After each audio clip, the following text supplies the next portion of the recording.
Kejadian yang sama menimpa si Alexandra, di mana Alexandra dibunuh dan juga dikuliti, dikasih ke tetangga-tetangganya tuh dibagiin kayak biasa, katanya daging sapi mingguan yang telah disembelih dan juga dikelola oleh si George ini. Nggak tahu sapi dua kaki kali ya.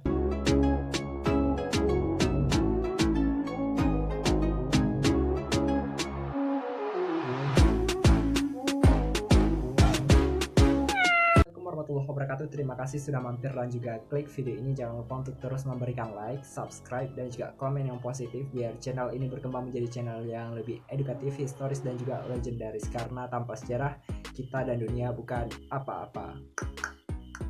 Halo rekan, siapa yang suka makan kue? Semua kita mungkin tertarik dengan jenis berbagai kue yang dijual di pasaran maupun di toko. Akan tetapi kue yang kita makan tentunya terbuat dari tepung, bukan? Nah, bagaimana kalau misalnya jenis kue yang dibuat ini bukan dari tepung melainkan dari daging manusia? Apakah kalian masih mau memakannya? Dan bagaimana membedakan antara daging manusia dengan kue-kue yang dibuat dengan berasal dari tepung maupun daging sapi? Kalian penasaran? Simak terus video ini ya. Kisah ini berasal dari sebuah negara yaitu Brazil, di mana ada seorang kanibal bernama Jorge Bentaro Negromonte, yaitu seorang warga Brazil yang tinggal dan lahir juga dari Brazil. Jorge, panggilan masa kecilnya, adalah seorang putra yang terlahir dari seorang ayahnya yang bekerja sebagai pengacara dan ibunya yang merupakan guru besar di salah satu universitas di Brazil. Nah, karena memang ayahnya seorang pengacara dan juga mama seorang profesor di salah satu universitas, maka si Jorge ini dibesarkan dari keluarga-keluarga yang berpendidikan. Jadi tidak ada namanya pelencengan dari norma-norma kehidupan dari semenjak dia kecil. Masa kecil si George ini dihabiskan di Portugal bersama bibinya, di mana pada usia 7 tahun dia telah disekolahkan ke sana dan kembali ke Brazil pada usia 12 tahun. Kehidupan awal George yang sudah dewasa itu terkesan biasa saja. Sejak menikah dengan seorang wanita bernama Negromonte Isabel Pires, di mana kehidupannya diawali dengan hal-hal yang biasa-biasa saja, tidak ada sesuatu yang menjanggal terjadi di keluarga ini. Nah, setelah menikah dengan si Isabel, mereka memutuskan untuk pindah ke salah satu daerah bernama Recife dan mereka membangun sebuah rumah di sana.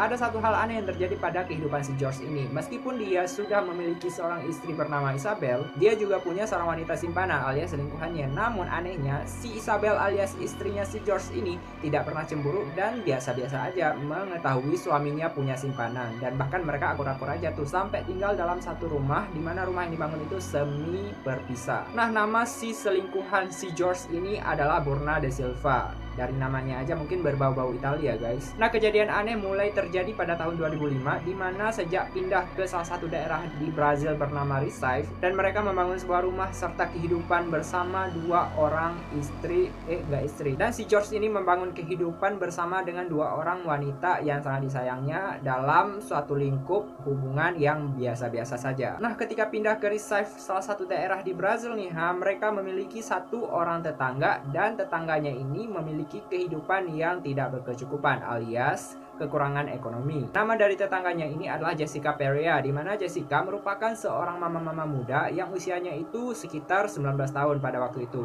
Dan Jessica juga punya seorang bayi berumur 18 bulan. Nah, permasalahan awal di sini adalah karena memang diketahui Jessica ini punya permasalahan kehidupan yang melarat dan kesusahan, maka disinilah trio kanibal ini memulai aksi bejatnya. Dengan modus menawarkan si Jessica ini untuk bekerja di rumah mereka bertiga nih maka Jessica pun tidak menaruh curiga kepada trio yang bakal mengeksekusi dan menghabiskan nyawa Jessica kelak. Sehingga pada suatu hari ditawarlah untuk bekerja di rumah trio kanibal ini. Yang namanya Jessica ya polos-polos aja. Dia paham karena kebutuhan ekonomi yang desak, sehingga dia hongo aja untuk bekerja di rumah si George bersama dengan dua orang wanita yang mendampinginya. Alih-alih dipekerjakan, malah nyawanya Jessica yang bakal jadi taruhan. Jessica dibunuh oleh si George dan juga dua wanita lainnya, di mana si Jessica dieksekusi dalam bentuk yang sangat sadis. Seperti eksekusi yang dilakukan oleh kanibal-kanibal lainnya yang ada di dunia, si Jessica kemudian dijadikan kue. Tubuhnya Jessica yang sudah tidak bernyawa malah dijadikan bahan-bahan makanan, misalnya seperti semur, terus daging-daging cincang, terus ada sapi, ada kue-kue, pokoknya bagian-bagian kue yang dia campur aduk rata-rata gitu. Nah, tugasnya dibagi-bagi tuh, si George yang bagian sembelih-sembelih, kemudian si Isabel bagian motong-motong dan juga mencampurnya dengan tepung, kemudian si selingkuhan si George itu bagian masak-masak. Jadi setelah dimasak dan juga dieksekusi, maka dagingnya si Jessica ini dimakan bersama, serta anehnya lagi, bayi Jessica yang 18 bulan ini juga dipaksa untuk memakan daging mamanya sendiri. Sadis ya kan, Wak? Ya kan, aku aja nggak tega. Memang si George. Pekerjaan yang dilakukan oleh trio kanibal ini sama sekali tidak membuahkan kecurigaan yang dilakukan oleh polisi-polisi setempat. Sehingga 4 tahun kemudian mereka pindah tuh ke sebuah daerah bernama João Pessoa, di mana pesisir João Pessoa ini adalah pesisir pantai yang ada di Brazil. Nah, karena memang si George ini punya kecukupan ekonomi, maka setelah pindah ke sebuah daerah yang tak jauh dari rumah awalnya itu, mereka belilah rumah satu di kompleks yang ada di João Pessoa. Sama lagi kejadiannya kayak kemarin-kemarin itu, mereka juga bertemu dengan seorang tetangga yang super baik dan juga memiliki kecukupan ekonomi, di mana perempuan ini bernama Giseli, di mana Giseli adalah seorang wanita berusia 21 tahun dan memiliki seorang putra. Memang karena si Giseli ini orang-orang yang polos dan juga orang-orang yang baik nih, dia juga tergolong orang-orang yang taat beragama. Entah karena desakan ekonomi yang terlalu rendah, sehingga pada suatu hari si Giseli ini merasa kesal dengan putranya dan juga merasa kesal dengan keponakan alias anak pamannya itu yang tinggal bersamanya dan ingin membunuh 2 orang anak-anak ini. Sehingga berita ini didengar sama tetangganya alias si George bersama 2 kanibalisme lainnya ini. Karena memang ritual yang digunakan oleh si George dan 2 makhluk lain ini adalah tidak ingin melihat orang-orang sengsara dan juga ingin menumpahkan semua kejahatan yang ada di bumi, maka muncullah ide baru tuh dari trio kanibal ini untuk melancarkan eksekusi yang bakal dilakukan kepada si Giseli. Triknya sama aja tuh apa yang dilakukan kepada Jessica kemarin. Jadi si Giseli ditawarkan kerja untuk menjadi babysitter yang ada di rumahnya, alih-alih untuk menjaga putrinya si Jessica yang udah mati beberapa tahun yang lalu. Bukannya jadi babysitter, si Giseli malah jadi sapi panggang yang kemudian dikuliti dan juga dijadikan daging untuk barbekyuan sama orang-orang yang tersayang si George ini di rumahnya dia. Mayatnya si Giseli ini juga diperlakukan sama apa yang dilakukan kepada Jessica 4 tahun yang lalu, di mana disayak-sayak, dicincang-cincang dan juga dijadikan sup-sup serta kue-kue yang bakal dibagikan ke tetangga dan juga dijual ke pasar-pasar. Katanya tuh daging sapi yang telah dipotong dan juga disembelih. Tidak hanya itu, tubuh Giseli yang masih tersisa tulang belulang dan tengkorak-tengkoraknya itu bakal dikuburkan di belakang rumahnya mereka. Jadi digali tuh lubang-lubang. Kayak ada kesepakatan lah pembagian tugas antara si selingkuhan si George dan juga si Isabel istrinya. Kayak udah dibagiin gitu. Jadi si George bakalan gali kubur, sembelih.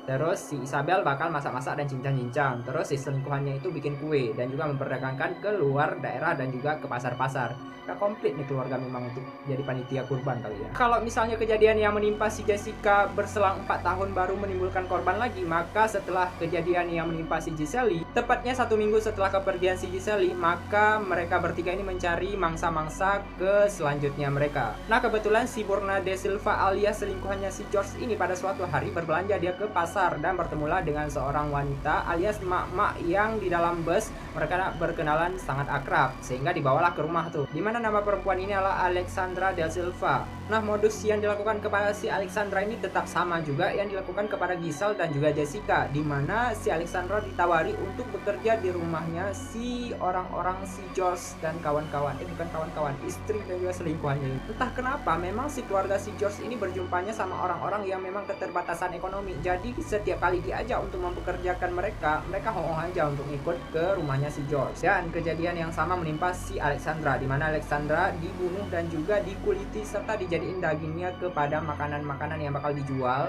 dan juga dikasih ke tetangga-tetangganya tuh, dibagiin kayak biasa, katanya daging sapi mingguan yang telah disembelih dan juga dikelola oleh si George ini. Nggak tahu sapi 2 kaki kali ya. Dagingnya si Alexandra ini juga dibikin sup, bikin pie, terus bikin kue-kue lezat yang bakal dijual ke warung-warung, sehingga pendapatan dari keluarga si George ini meningkat total karena memang dagingnya katanya lezat. Terus diminta testimoni sama orang-orang yang telah dijual dagingnya si Alexandra ini. Sadis memang. Sebelumnya tidak ada yang tahu mengenai kejadian dan juga kriminalitas yang dilakukan oleh si George dan juga kedua istrinya ini. Tapi yang namanya bangkai, sepandai-pandai tupai melompat akan tetap jatuh juga ya kan. Pada suatu hari si selingkuhannya si George ini berbelanja menggunakan kartu kreditnya si Alexandra, sehingga polisi menemukan kejanggalan-kejanggalan kenapa si kartu kreditnya si Alexandra yang telah meninggal ini bisa berada pada tangan si selingkuhannya si George. Maka disinilah kejadian keterungkapan terhadap kasus yang menimpa dua korban lainnya yang telah bertahun-tahun meninggal dunia tanpa diketahui sebabnya. Setelah ditangkap, si George juga diminta testimoni bagaimana rasa daging-daging manusia yang telah disembelihnya bersama dengan dua orang wanita lainnya, dan katanya